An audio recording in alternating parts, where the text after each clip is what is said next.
Hey, what's up guys, Sam here, and just like everyone else starting out in film photography, the one thing that was very difficult for me was deciding which camera to buy. I think a lot of us, you forget that digital photography is actually very recent. Really, film has been around for so long that there are hundreds if not thousands of cameras for you to choose from, and it can become very daunting. But now you can get really good film cameras for really cheap prices. Like 500 ringgit can get you a really good film camera that's about like 100 USD-ish. It can be very confusing, especially more when you're not so sure what to look for in a film camera.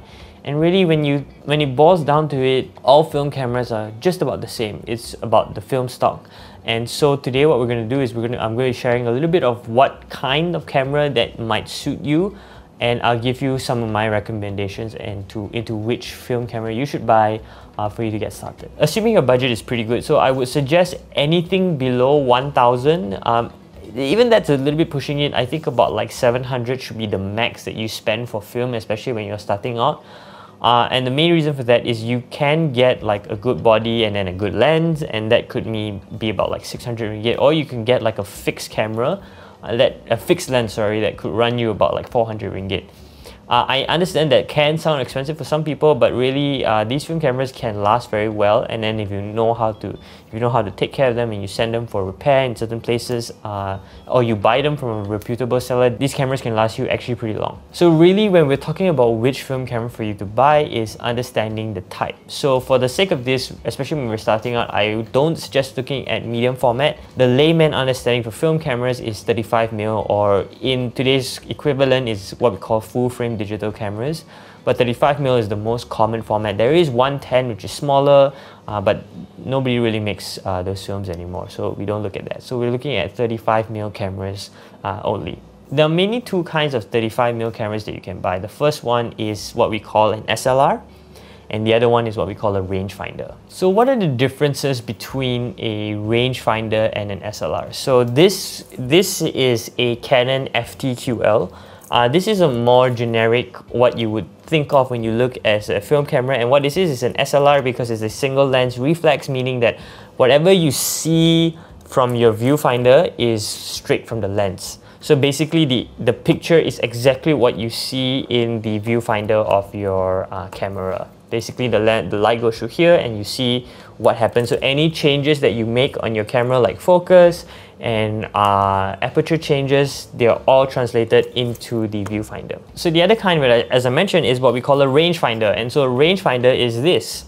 If you look here, it's not generically like here, I'm actually looking here. And actually, if you see, I know my lens cap is on, but the thing is I can see straight through this viewfinder right here.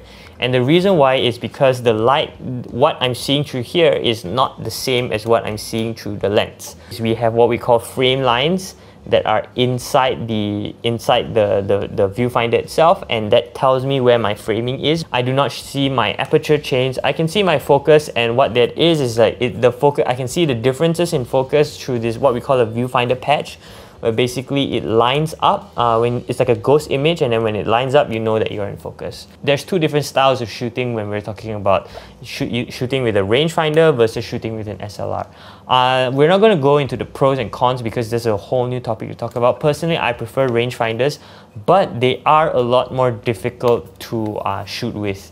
And as a beginner, it can be very daunting to get into it. So personally, I would suggest looking for a camera that is an SLR, something like this, or like, let's say, the Canon AE1, because it's just easier for you. You don't have to think about, oh, what if I miss my framing and things like that. What you see is exactly what you get. So once you've decided if you want an SLR or you want a rangefinder, the next thing you want to think about is whether you want any electronics or automatic functions in the camera. Automatic functions don't necessarily mean automatic exposure. This could mean metering systems. So a metering system in general is basically telling you whether your shot is underexposed or overexposed, or whether you're the right exposure.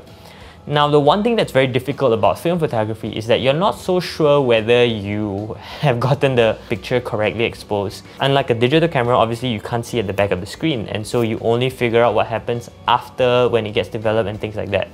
So metering is basically, if you look, there should be a needle that says like if it's towards this one side, it's underexposed, to another side, then it's overexposed. This can help you when you are shooting film because at least you have a good idea of whether your shot is too bright or too dark. Other kinds of automatic exposures could be everything automatic like a point and shoot, or it could be like semi-auto. It can reduce some issues if you choose a camera that has automatic exposure. So for example, this Canon FT-QL is a fully manual camera, meaning that the camera does not decide any kind of automatic functions for me.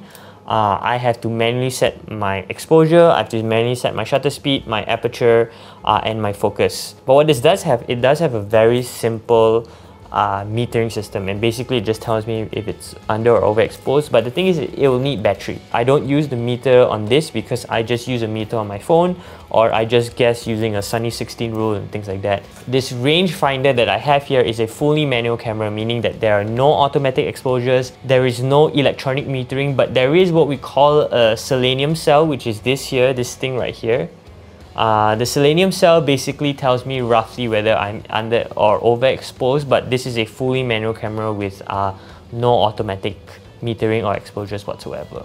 So the one thing you might ask is, why would I want a camera that does not have a metering? And really, it boils down to preference. Some people just don't like having a battery in their camera. Personally, for me, I don't like having a battery in my camera if I can, because that just means I have to worry about something else, and I just want to worry about like taking pictures. But as you're starting up, preferably try and get a camera that has some sort of metering inside or some sort of semi-automatic exposure for you to try out. So I would categorize this into 3 categories now. So you have the traditional film-looking cameras, then you have the more modern film cameras, and then you have what we call point and shoots. So just like digital cameras, you have fixed lenses and you have interchangeable lenses. For example, my personal favorite film camera is this. This is the EOS 1N, and the reason why I chose this, which I'll talk about a bit later, is basically it has an interchangeable lens mount, so I can choose different lenses. For example, the rangefinder that I showed you just now has a fixed lens, so you cannot change the lens on it. And what we also have is we have point and shoots.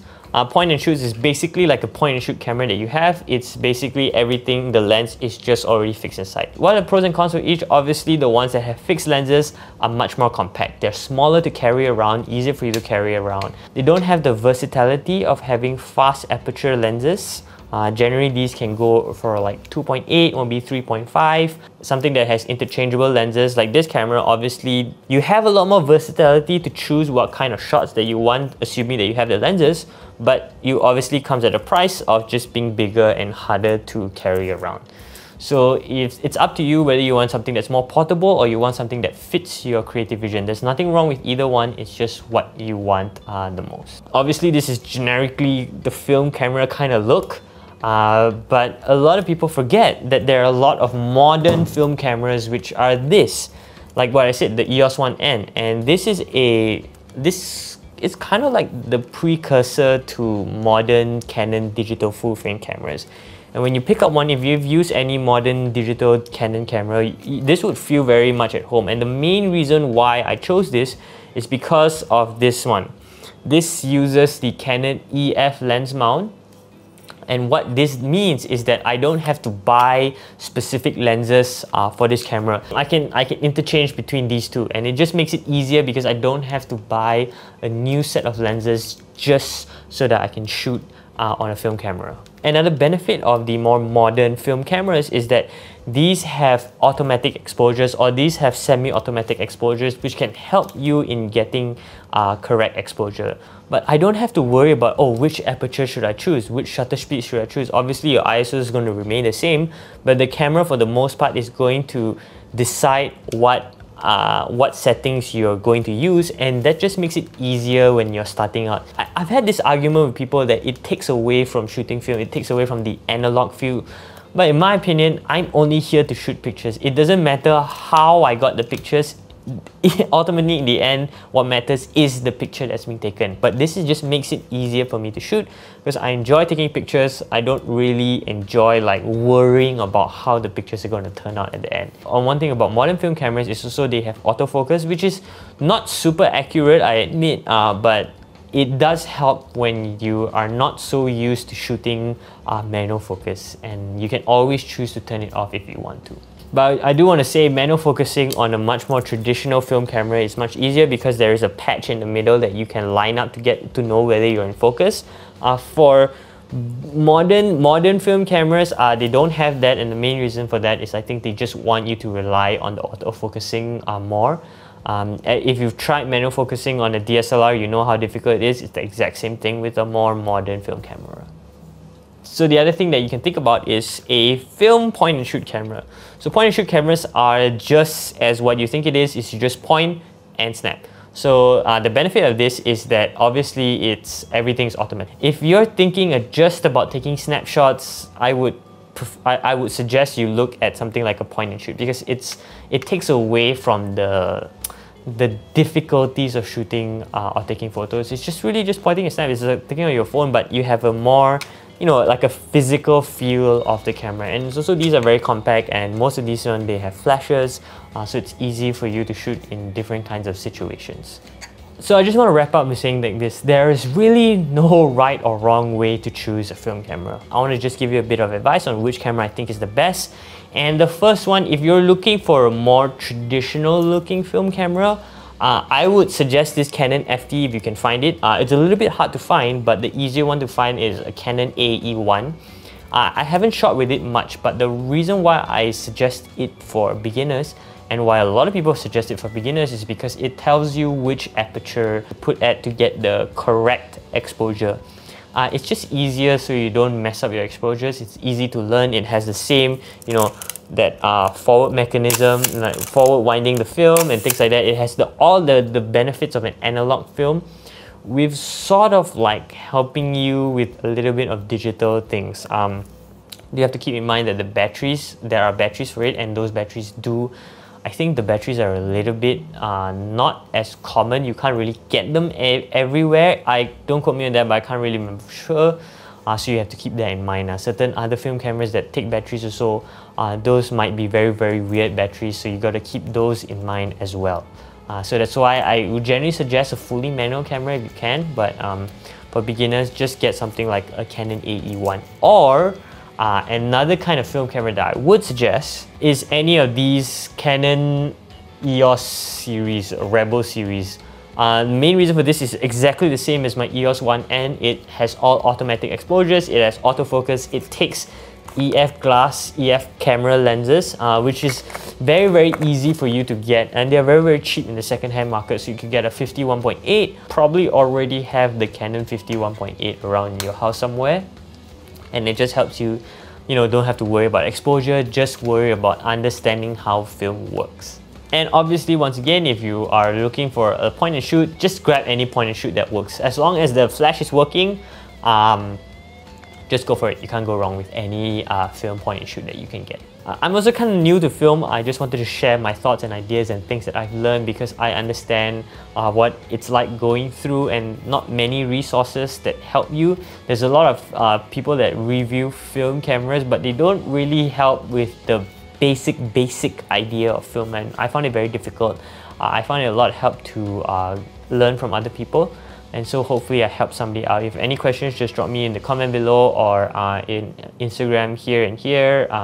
Just ask me there. I'll be more than happy to help out with your film journey if you're interested. So thank you so much for watching, and I will see you in the next one.